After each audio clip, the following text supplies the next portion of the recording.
Welcome back to another OKest recap. We've got lots to cover today. We have several new devices, including the ROG Ally X, a new Android device from AYN, a new Lunar Lake Intel handheld that's coming soon. We also have the Advan xplay. We have a number of new AYANEO devices, some Android, some Windows-based, as well as a battery pack and an eGPU. We also have a community-made Legion Go controller connector that can actually charge your controllers. There's been some big driver updates from AMD as well as Intel. We have new Hall effect joysticks for the Steam Deck OLED. It's going to be a big one today, so let's dive into it. We'll jump straight into our quick news. So the first thing to cover is a new device from AYN, and this is an Android-based handheld called the Odin 2 Mini. And taking a look at this comparison image, you can see that it's smaller than the Odin 2 that came out previously, and it's very similar to a PS Vita, just slightly bigger. The device goes on sale on May 20th. You can get it in two colors. You can get either white or black. It starts at $339 for the base model, which features 8GB of RAM and 128GB of storage, or you can get the Pro model with 12GB of RAM and 256GB of storage.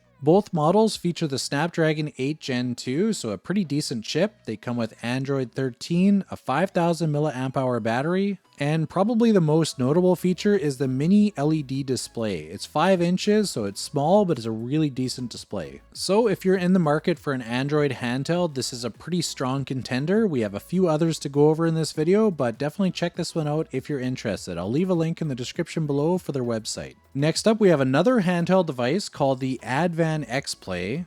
This device is coming from an Indonesian company, so I'm not sure if it's going to be available globally, but I figured I'd show it to you guys anyway. It looks very similar to the ROG Ally and the MSI Claw, and seems to have some pretty decent specs. The device features a 7-inch 120Hz display. It has the Ryzen 7 7840U, so basically the same as the Z1 Extreme.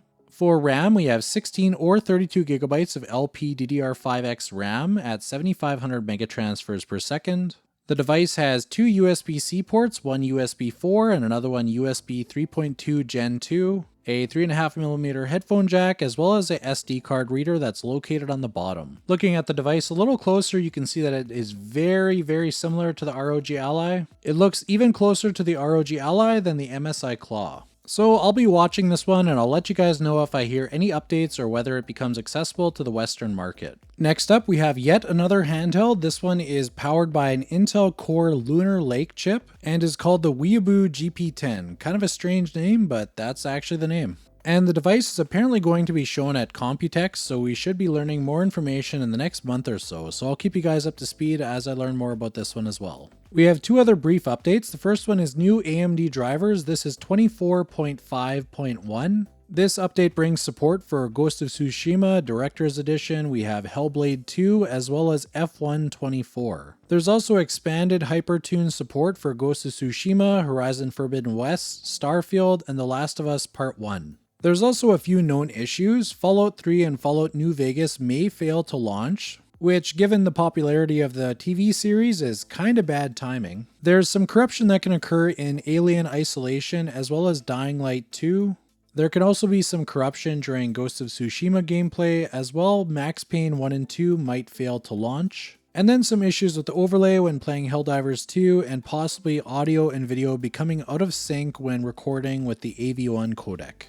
And our last item for the quick news is new Intel drivers. It seems that they've been quite busy since the last news recap. We've had 3 sets of drivers. Our first driver update was 5444, which brought support for Manor Lords as well as Dead by Daylight. Then right after, we had 5445, which also fixed Manor Lords further and also brought some fixed issues to A Plague Tale Requiem. And finally, 5522 brought support for Hellblade 2, did some more improvements to Starfield, support for Wuthering Waves, as well as X Defiant. Having tested these drivers on my Onexplayer X1 as well as my MSI Claw, there's definitely some improvements from the launch drivers. It still hasn't caught up to the Z1 Extreme or 7840U, but there's definitely been some positive progress, so that's really good to see. And that's going to do it for our quick news, so let's head over to our Legion Go updates.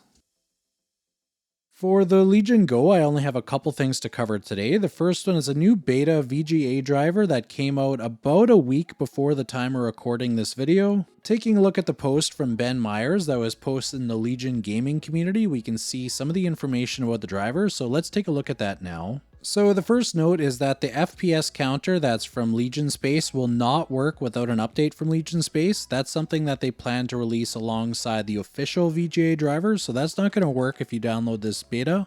AFMF is present in the control panel on Adrenaline, but it only works properly on external monitors, so if it's going to work on the internal monitor, its mileage may vary depending on the game. Currently, there's a bug that the panel will freeze if you click on the support link in Adrenaline, so that's something that they may have fixed in the official, but we're not totally sure yet. The official recommendation is to wait for the official drivers, but for those that want to risk it and really just want to test out the new driver, go ahead and do it at your own risk. And keep in mind that if you want to revert away from the beta driver back to the stock official driver, you're going to probably need to use DDU to uninstall it. You can also find instructions on how to do that further down in the post. The other update in the post is basically what I was describing before, just some advisory on using the beta, whether you should or should not, and some of the things that you need to consider. While using beta software, you might have some issues, things might not function the way they normally do, but you don't have to worry about your warranty. This is not something that voids your warranty. They also go on to say that there's going to likely be some updates coming in the final version, so what you're seeing in the beta driver does not represent the official drivers that will be coming out later. They also recommended sharing some feedback on what your experience is with the drivers so that they can improve it in the final version, and the means to do that is through the official community, which I will link down below. It's basically their forum where you can go there and there should be some threads talking about this. Just make sure to leave a comment. They did, however, leave a note that they're not going to be able to respond to everyone, so just keep that in mind. My recommendation is if you don't really know how to do this or not very resourceful in finding answers to these questions on how to fix things, I would maybe just skip it until the official drivers. But if you're familiar or are very resourceful on finding answers, I would recommend giving it a shot, see what it's like, and let's talk about it in the comments. That's it for the update from Lenovo officially, but I do have a cool accessory that was made by the community to show you guys, so let's take a look at it. So it finally arrived. This is the accessory that was made by one of the Discord members in the Legion Go Discord. You can see that you can connect your controllers and it has pins and a USB-C charger. One thing to note is that the version that I have is one of the early prototypes, one of the first ones that I'm testing out for him to make sure that everything works well. So there have been some improvements, mostly to the look and the smoothness of the whole thing, so I'll show you a picture of that later. So as you can see here, the two controllers connect together on this, and then you have a nice little controller, but of course the one thing that's unique with this is that you can actually charge the controllers. So let's plug in some USB power. And I believe it can work with any charger that's larger than, I think it was 10 watts, but I might be wrong on that. I have like 100 watts here, so it's overkill, but it's not going to harm it. And now that we've got it connected, you can see that the little icons here show that they're charging. So I am in fact charging my controllers while they're connected to this connector. Probably one of the coolest things about this is the way it's designed. It actually fits perfectly in that hole at the bottom of your official case. So you can put your Legion Go in there, store it. Obviously not the way I'm doing it powered on, but that's besides the point. And by doing this, you can always have the connector with you. You can put it on the tabletop and use the controllers together like you would a traditional controller. So as you can see, it's a pretty cool accessory. I did mention that I was going to show what the updated version looks like, so I have a couple of pictures to show you. Here you can see that they've added a pattern and they've also smoothed it out a lot. If you take a look at the edges, they look very smooth, where on mine they're a little bit rough still because they're early prints. So you can see that he's made some improvements in such a short time, which is really good to see. So I think he's getting ready to get them a little bit more sorted out so that he can start selling them. I did ask him what the end goal was for how he's planning to sell these, so I think he's looking into the possibility of setting up an Etsy store. But in the meantime, he's just selling small quantities, so if you're interested in checking out this accessory, I believe he's selling them for $34.99, but I might not be right on that. You can find him on the Legion Go Discord server, like the fan-made server, so I will leave a link in the description for that, and you need to just ping him in the server, and you can send him a DM. His name is Omega. And if you have questions on how to do that, how to get set up with the Discord, you can leave a comment on this video, and I'll do what I can to help you out. So that's all that I've got for the Legion Go updates this week. Let's head over to our ROG Ally updates.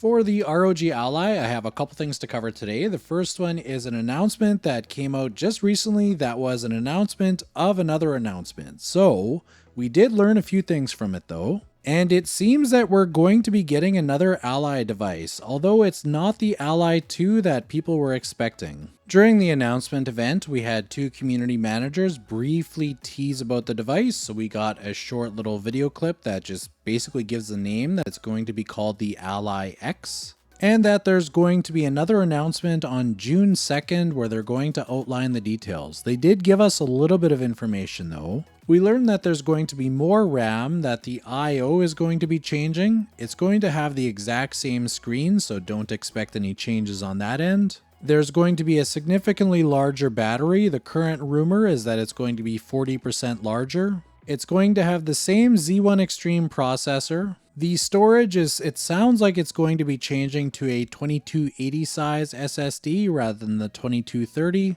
and it's expected that the SD card issue should likely be resolved. They didn't go over much information on the changes, but apparently there are some physical changes to the look of the device. It looks similar, but with some minor grip changes. There's an image that apparently was on one of the back shelves, so here's a picture of what the device apparently looks like. And you can see here that it looks a little bit rounder, so probably bigger grips is my guess. And supposedly the device is going to be a little bit heavier, probably a little bit larger due to that larger battery. We also got more information of, I guess, some of the rumored specs. So apparently it's going to have 24 gigabytes of RAM. That's what the speculation is right now. But with the event just a couple weeks away, we'll get confirmation on June 2nd. So let's talk about it in the comments. Is this a device that's worth looking at, or is this upgrade not really worth even considering? Also, what do you think the price point of this device is going to be? Let's talk about it in the comments below. And that's all that I've got for the ROG Ally X, but I do have one other thing to show you, and it's an accessory for your ROG Ally, so let's take a look at it. The accessory we're going to take a look at today is the Ally Mate. This is similar to the Deck Mate that you've maybe heard about in the past, where it clips onto your device and you can clip on accessories. The nice thing about this product is it's actually made out of plastic, not 3D printed, so it's much stronger than if you 3D printed one of these accessories. Let's go ahead and put these on the devices. To put the product on your device, it's pretty straightforward, so let's grab the Ally Mate here. They have two hooks on the corners that hook into the corner grills here, so you just make sure that those are lined up, and then you can just pull this over the edge. It's pretty simple to snap on. And once you've got it snapped on, it's pretty solid, it doesn't block the vents, and you also get two micro SD card slots there. The accessories come with springs, so they're easy to put in, so you just line it up, push it forward, and then click it down, and for this kickstand, you can adjust it to whatever angle you'd like. It's pretty solid, so you don't really have to worry about it randomly coming loose. Like, I've never had it fall out like I have with some other accessories. They also sent this interesting accessory that I'm not sure if it's brilliant or if it's kind of the stupidest idea I've seen, but let's take a look. Now that I've got it connected, I could show it to you. So basically, this is to hold your phone. So if you have an iPhone and it has MagSafe, it'll automatically connect. Or like my phone, I have a magnet on the back. The idea here is I think that you could like look up guides while you're playing games or look at like videos or whatever. So anyway, it's something that you can purchase. I'm not sure if I'll use it or not, but it does seem kind of neat. And if you don't have a MagSafe phone, like you have an Android phone, then you can always use that ring to attach to the case so that you can use it like I am here in the video.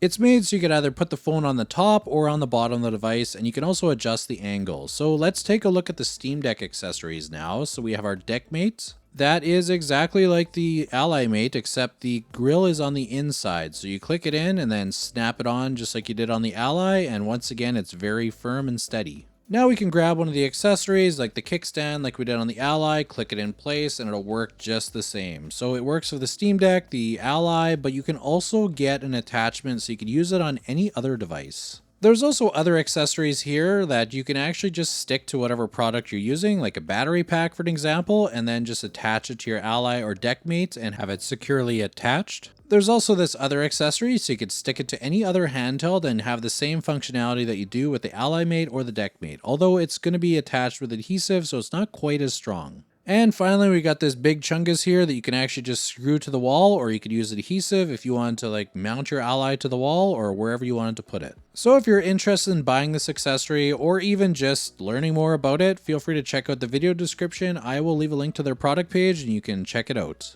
And that's all the updates that I have for the ROG Ally, so let's head over to our MSI Claw updates.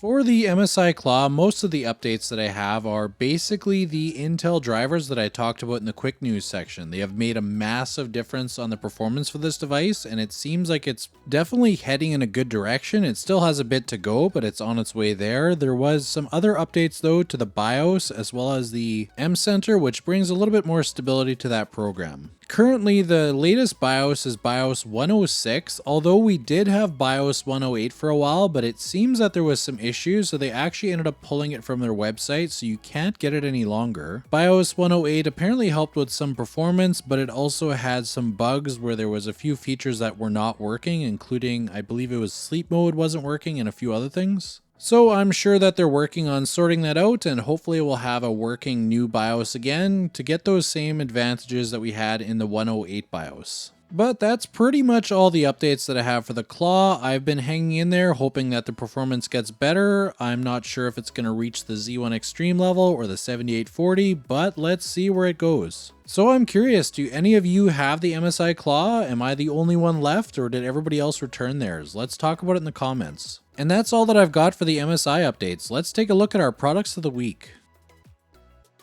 We have a couple products to cover today. The first one is a portable monitor from Uperfect. This is an 18-inch large portable monitor that has HDR, has 144 Hz refresh rate, and is a 1600p display. Inside the box, we have a power block in case you need to power your monitor if you're using HDMI. We have an instruction manual as well as a couple of cords. We have mini HDMI to HDMI, or we have USB-C to USB-C if you're plugging directly into the device.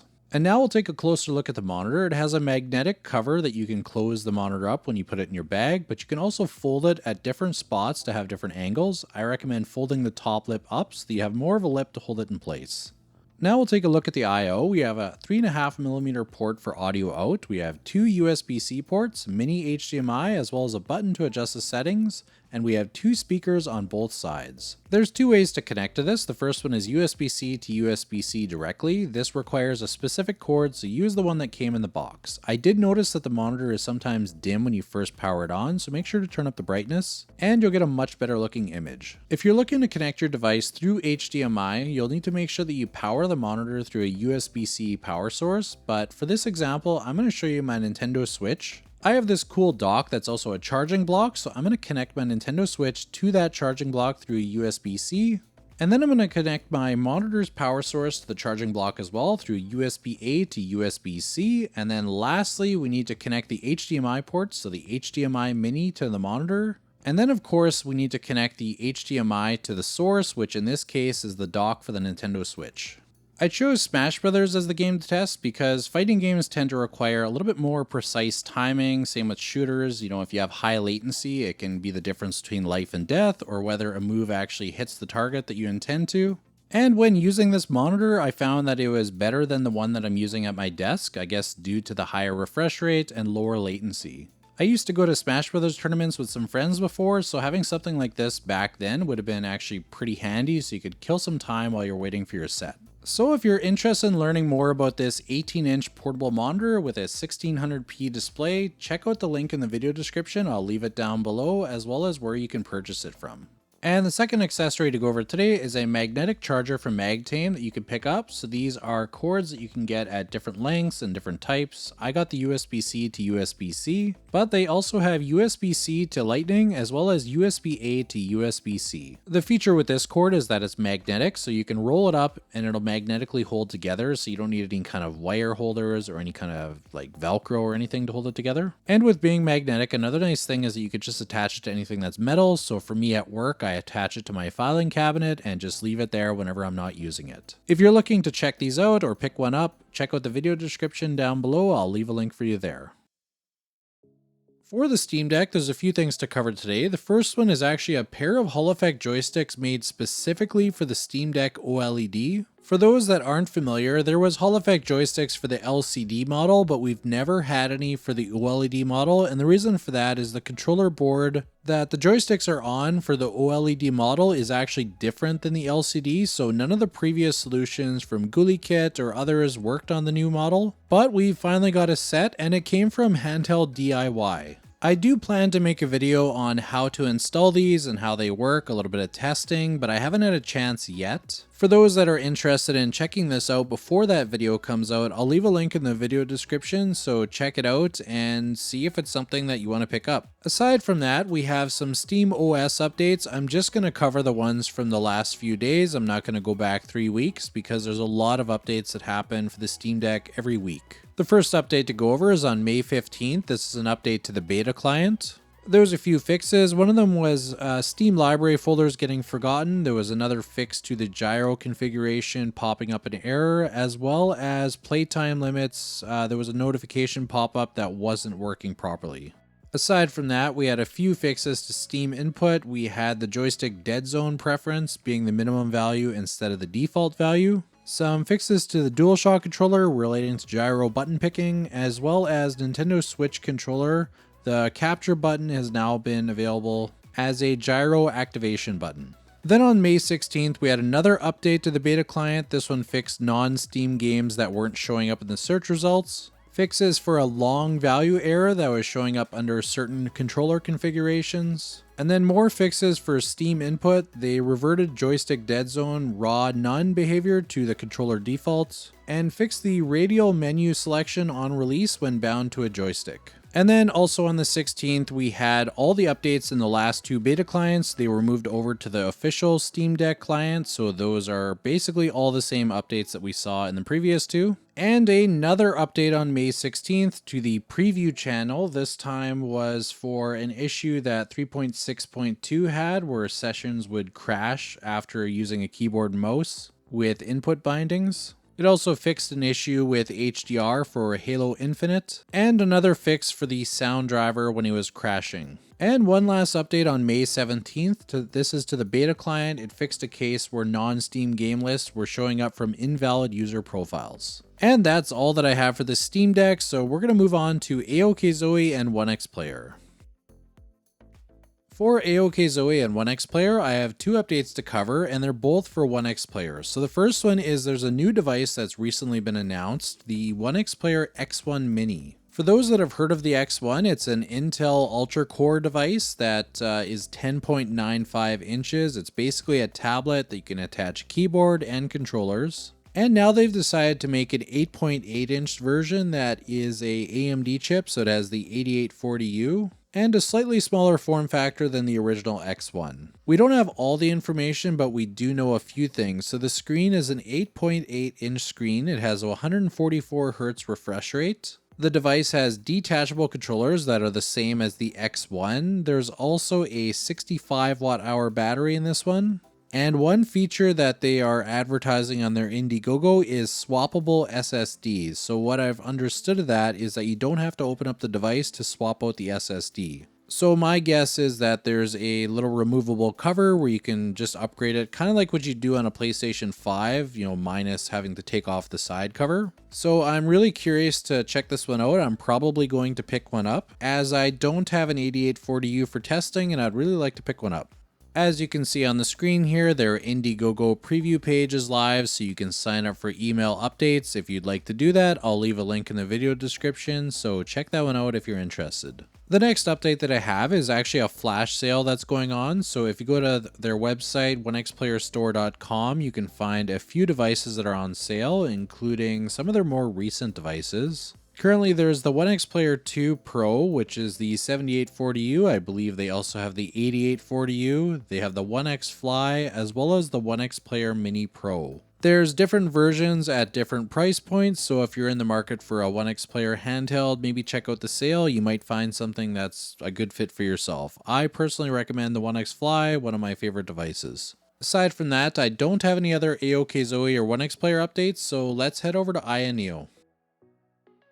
For AYANEO, I have quite a bit to cover today. There's a number of different devices that have been announced that are coming out soon, so we're going to go through them one by one. These devices include 3 different Android devices, some Windows devices, an eGPU, as well as a battery pack. So we'll start off first with the Pocket S. So this announcement is actually a little bit older, but I'm just getting to it now as I haven't done a recap in about 3 weeks. The AYANEO Pocket S is actually live on Indiegogo now, so there's 37 days left as of the time we're recording, so I'm not sure if you guys have heard of this device, but it's an Android-based handheld that you can get a couple different variations. Actually, more than a couple, there's probably like a dozen different options here. But the main 2 streams here of devices are basically the 1080p version or the 1440p version. Both models come with the same chip, which is a Snapdragon G3X Gen 2, which is apparently a pretty powerful chip.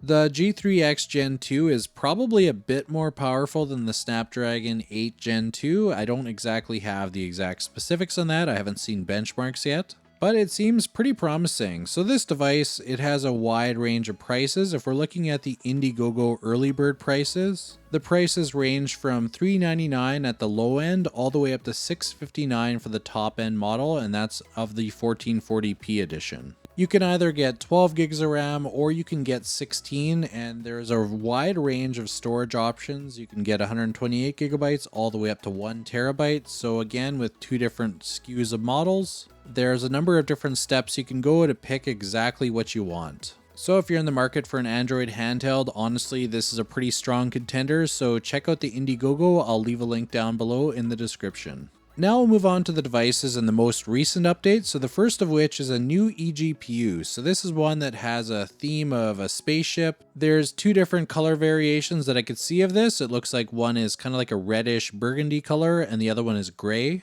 Of course, the main question is what's actually in this eGPU. So it has an AMD 7800M XT, which is the same as the GPD G1, as well as the Onexplayer 1X GPU. The I/O is pretty decent. It seems to be pretty much the exact same as the 1X GPU. I'm not 100% sure how it compares to the G1. I'd have to double check that. But what we get is we get OcuLink, we have USB 4, 2 HDMI 2.1 outs, as well as DP out. We also have an Ethernet port and a single USB-A port that is USB 3.2 Gen 2. Aside from the I/O, there's also an SSD port at the bottom, I believe. It looks like you turn something to expose the cover, and then you don't need any tools to actually change it. I don't have the full information, but it's what I could gather from the article they posted. One other thing that they have is apparently there's a customized nameplate, so you can get I guess your gamer tag or your name, basically whatever you want, and it'll be on the top of the eGPU. We don't currently have a release date for this, so I'll keep you guys up to date as I learn more about that. Next, we have a mini PC that's called the AM01S, and it gives off some old Macintosh vibes, as well as, I'll just call it like a printer. This is a part of their retro line where they, I guess, take like older devices like the Macintosh and a few other things and kind of base their likeness on those. This device comes with 2 different APU options. There's the AMD Ryzen 7 8845HS or the AMD Ryzen 9 8945HS. It seems that the device is going to run up to about 65 watts TDP and seems to have plenty of different ports. It has 2 USB-A ports, looks like 2 USB-C, HDMI out ×2, and it looks like 2 Ethernet ports. Moving on to the next device, we have a new AYANEO Air 1S. This is the 8840U version, and it has basically the same features as the previous one, except they've now increased the TDP up to 28 watts. I don't know the exact release date of the 8840U version, but I'll keep you guys up to speed when I learn more about it. And carrying on, we have another Android device from AYANEO. This is the AYANEO Pocket DMG. So the Pocket DMG is a vertical handheld that's about the same size as the original Game Boy, and typically when you look at these retro handhelds that are vertical style, they're not very powerful. This one is definitely the exception here because it has the same chip as what I talked about earlier in the Pocket S, which is the G3X Gen 2 powered by Snapdragon. So for context, this thing thing should be able to emulate Switch games, which is pretty crazy for a vertical handheld. And it also features some kind of unique features, I guess. Like it has a touchpad on it, which I've never seen on a vertical handheld. I'm not really sure the use case. It's also got a single joystick. We have shoulder buttons and bumpers, which we typically see on these handhelds, but we also have a 1240 by 1080p display, which is 419 pixels per inch. And not only that, but it's also OLED, so definitely a step up from what we've seen in these vertical handhelds. The screen is 3.92 inches, so just under 4 inches, so it's going to be tiny. And at that resolution, it's going to be incredibly sharp. So this one is definitely a unique handheld, so I would recommend checking it out if you're into retro gaming. This one's definitely going to be probably a very premium retro gaming handheld. There isn't any prices listed, but I don't imagine that this is going to be super cheap. And now moving on to the last Android device from AYANEO, and that's the AYANEO Pocket Micro. So this one is based on the Game Boy Micro, if you remember that one. It looks very similar, but slightly larger and with the inclusion of joysticks. The processor powering this one is a Helio G99. I'm not the most familiar with that, so I'm guessing it's not going to be as powerful as the Pocket DMG, but should be able to play, simpler games like Nintendo DS or Game Boy Advance. But once again, I'm not the most familiar with it, so I can't really speak to what it can and can't play. We don't have a release date for this one either, so once again, I'll keep you guys up to speed as the story progresses on when these are coming out. And the last thing is actually an accessory, so this is a battery pack that they're launching. I wouldn't recommend it really for handhelds because it's only a 45 watt output. So this is going to be for powering maybe like your Android device handhelds or maybe your phone. It looks like a Super NES and it has a 1200 milliamp hour battery, so pretty decent sized. And just like the others, I'm not sure when it's going to be releasing, but I'll keep you guys up to speed as well. And that's all that I have for all of the AYANEO updates. It was a massive one today. We have a number of new devices, and if you're curious to learn more, I'll leave links in the video description, so feel free to check those out. Now that we've finished with all our AYANEO updates, let's head over to our final update from GPD. For GPD today, I only have one update, and that's for the new Win Mini. That's the one with the VRR screen and the 8840U. Apparently batch 2 has completely been sent out. So it seems that many people that ordered during the campaign are now getting their devices, and let me know in the comments if you were one of them. And that's all that I have for GPD, and that's also the end of this news recap. I hope that you enjoyed this video, and thank you for watching.